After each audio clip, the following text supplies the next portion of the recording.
Namaskar friends. Today we are going to study about this magnetism and matter. This is KVS Jatayit Bhubaneswar presents from Physics Department. Let us go through these topics. So these are the pictorial expression on these topics, magnetism and matters. So this is a picture of the Oersted experiment. You might be knowing that around the current carrying conductor, a magnetic field is existed. When this deflection takes place in the compass needle, it means that the magnetic field is exist around the current carrying conductors. And the sum of the learning units are: number 1, current loop as a magnetic dipole and its magnetic dipole moment.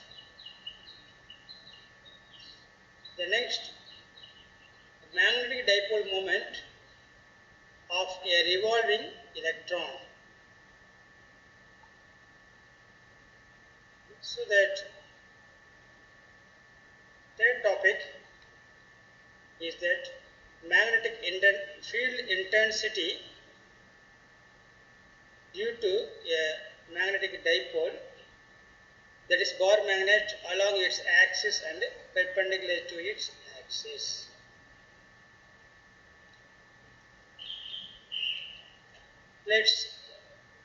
These are the pictorial view on Oersted experiment, and see that in this Oersted experiment, compass shows no deflection when no current flows through the wire. When this is switch, when switch is closed, then deflection shown by compass needle due to current flowing through the wire. Introduction. Both electricity and magnetism have been known for more than 200 years. However, it was only about 200 years ago, in 1820, that it was realized that they were intimately related. During a lecture demonstration in the summer of 1820, the Danish physicist Hans Christian Oersted noticed that a current in a straight wire caused a noticeable deflection in a nearby magnetic compass needle. He investigated this phenomenon. He found that the alignment of the needle is tangential to an imaginary circle which has a straight wire, as its center has a plane perpendicular to the wire. The situation is depicted in figure these 3. It is noticeable when the current is large and the needle sufficiently close to the wire so that the earth magnetic field may be ignored. Reversing the direction of the current reverses the orientation of the needle. It's clockwise, then it turns into the anti-clockwise in the next changing direction of the current. The deflection increases on increasing the current or bringing the needle closer to the wire. Iron fillings sprinkled around the wire arrange themselves in concentric circles with the wires as the center. So in the figure, the Oersted concluded that moving charge or the currents produces a magnetic field in the surrounding space. So the next topic is circular current loop as a magnetic dipole. So the single magnet itself will act as a magnetic dipole. See that the current loop, magnetic dipole and electric dipole. This is a comparison. We know this equation and we have studied in the previous classes. The magnetic field around the circular coil will be mu0 by 4 pi into 2m. Capital M is the magnetic moment of the dipole by x cube, and mu is the naught is the permeability 1 by epsilon naught, permittivity of the free space, and is a bar magnet along its axis. The magnetic field will be V naught by 4 pi 2m by x cube, the same thing. And here, in case of the electric field, instead of m, p will come. That is called the electric dipole moment. Let's go this way. The result obtained above. What's that going to see that? So these are the current loop. The current loop is acting as a magnetic dipole. So this is kept in this x, y, z direction, and from the center, the distance taken as p, that distance is x. At a point p along its x-axis, distance is x, and the radius of the loop is capital R. So the magnetic field at a point is equal to mu naught by I r square by 2x cube, the same equation. Then magnetic field at the point mu naught by 2 pi I pi r square by x cube. Then the pi r square will be taking as area. Therefore, the mu naught by 2 pi into I into a area of the loop by x cube. Then moment of the magnetic dipole is equal to current into the area vector.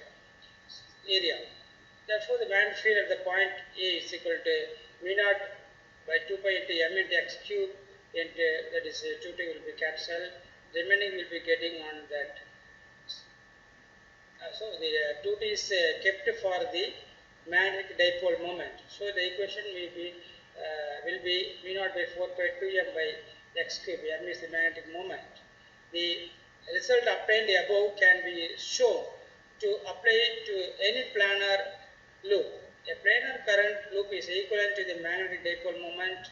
M is equal to 1 ampere, and magnetic moment M is equal to current into area, which is the analog of the electric dipole moment capital P.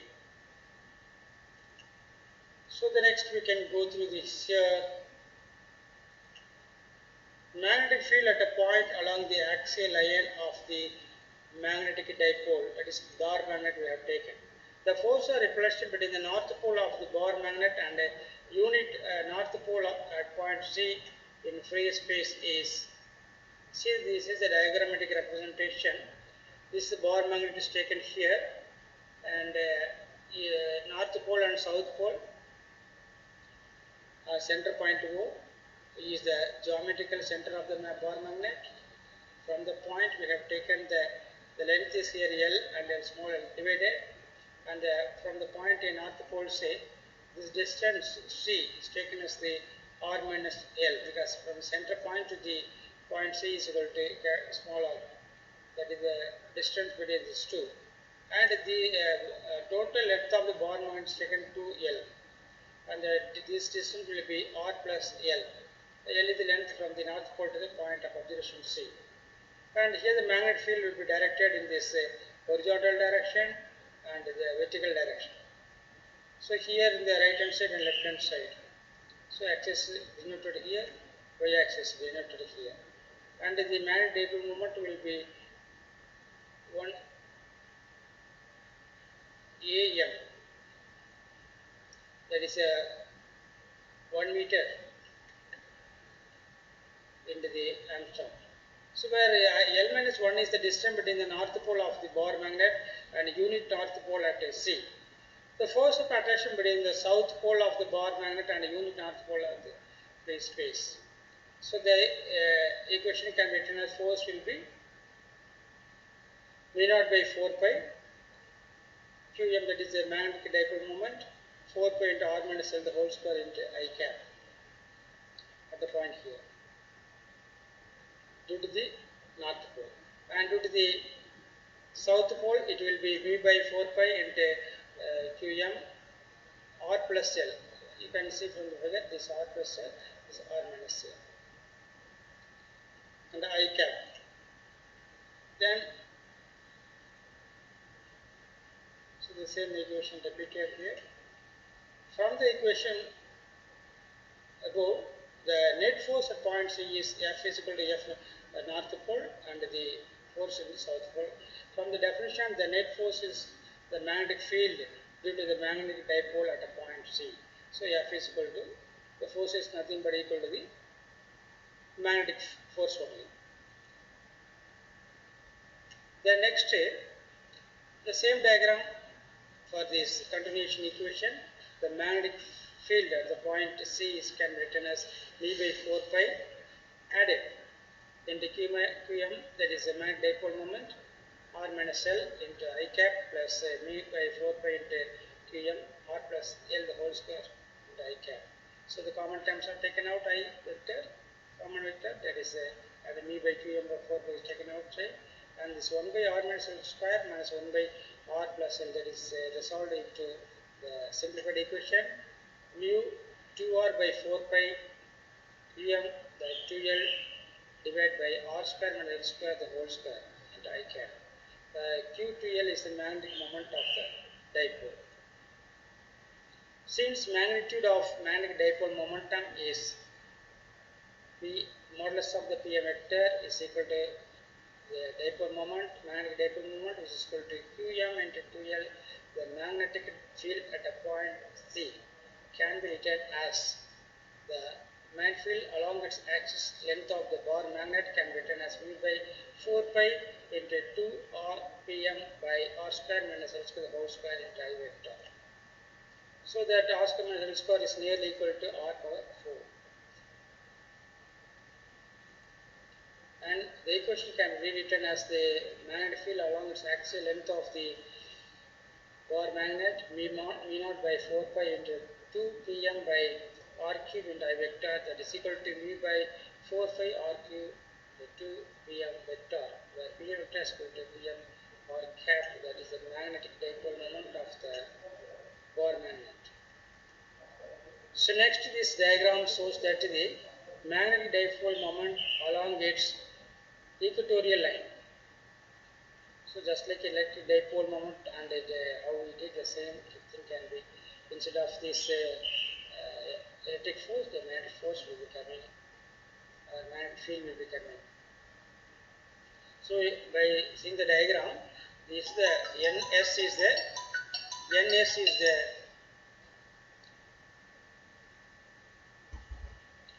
bar magnet, the center point O, from center point the measurable point C, and distributed in the N, C and N SC are both the same distance, equatorial line, and that resolved into two components. This is a force in this direction, magnetic field.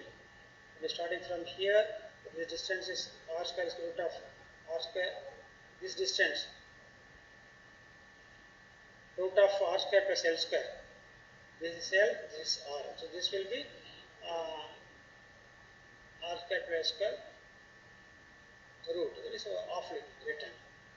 So this is the magnetic field around this south pole, and this magnetic field due to this will be going this side.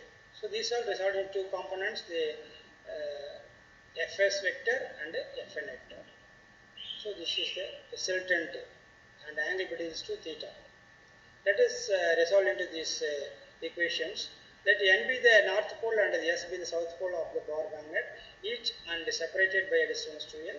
The magnetic field at a point C lies along the equatorial line at the distance R from the geometrical center O of the bar magnet can be computed by keeping the unit pole north pole P is equal to 1 ampere meter at point C. The force experienced by the unit M, that is a north pole at the C, due to the strength north-south, can be computed using Coulomb's law of magnetism as follows. The force or repulsion between north pole of the bar magnet and a unit north pole at point C in a free space is equal to Fn is equal to north pole mu naught by 4 pi into Q by R 1 by 2. So this is the magnetic field at a point along the equatorial line that already I told you, that the force in this north pole can be written as minus force in north pole cos theta I vector plus sin vector, sin and cos as j vector. So these vectors are resolved in the force in sin theta in the y direction and the f cos theta in the x direction. So these are force north pole south pole. This resolved in two components, the Fn cos theta and here Fn cos, both are added because the opposite, this will be cancelled each other. Let's see this equation. The force of attraction, free space between south pole of the Bohr magnet and unit north pole at point C. South pole, that is minus F cos theta I vector minus Fs sin theta j vector, where F is equal to V naught by 4 pi Qm by R square. The net force is equal to the magnetic field at point C. The magnetic field is minus Fn in the north pole, for force in south pole cos theta I vector. Since both are the same forces, the net force will be then magnetic field that 2 V by 4 pi R 1 by 2, then Qm cos theta I, which is minus 2 V naught by 4 pi R square plus L square into Qm cos theta I cap. In right angle triangle NOC,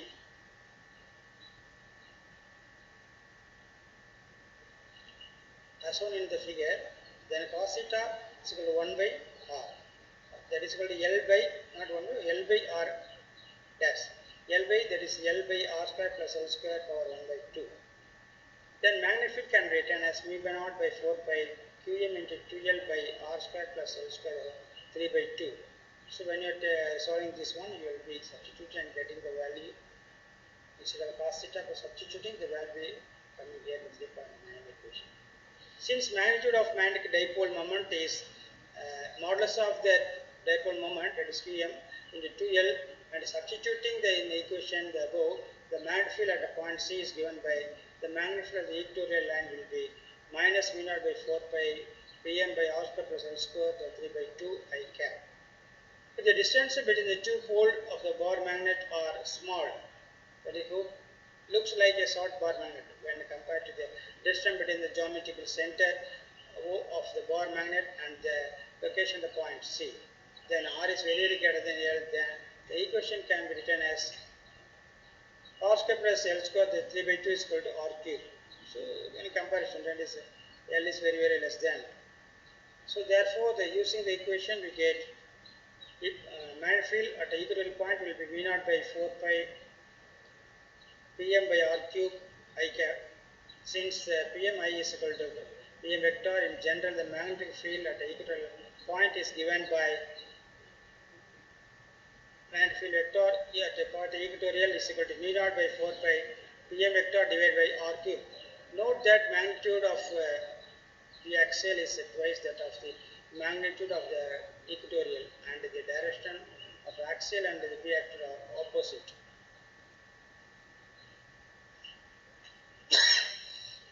So this is the current carrying straight conductor. The photograph of magnetic field lines curling around the conductor carrying current. So that this is the direct represent the magnetic field lines. The variation of the strength of magnetic field and the distance are shown in. This is in the coil. So magnetic field, the influence source is constant circles of the magnetic field. They exist around the circular coil, and these are the right hand control, and the current is passing through that one direction. The remaining finger shows that the direction of the magnetic field. It's a circular coil. Magnetic field due to circular coil will be like this, and is seen the above, and magnetic field in case of circular coil. So right hand rule, the current carrying conductor and the circular are shown here. So that next we can see that the summary of what we have learned. Current loop as a magnetic dipole and its magnetic dipole moment. Magnetic dipole moment of a revolving electron. Magnetic field intensity due to a magnetic dipole Bohr magnet along its axis and perpendicular axis. So in case that, thank you very much for watching this video, and I hope that you will be continue the further study, and the part 2 we will see the next topics. I hope that you might have learned some of the concept in these topics or in this chapter.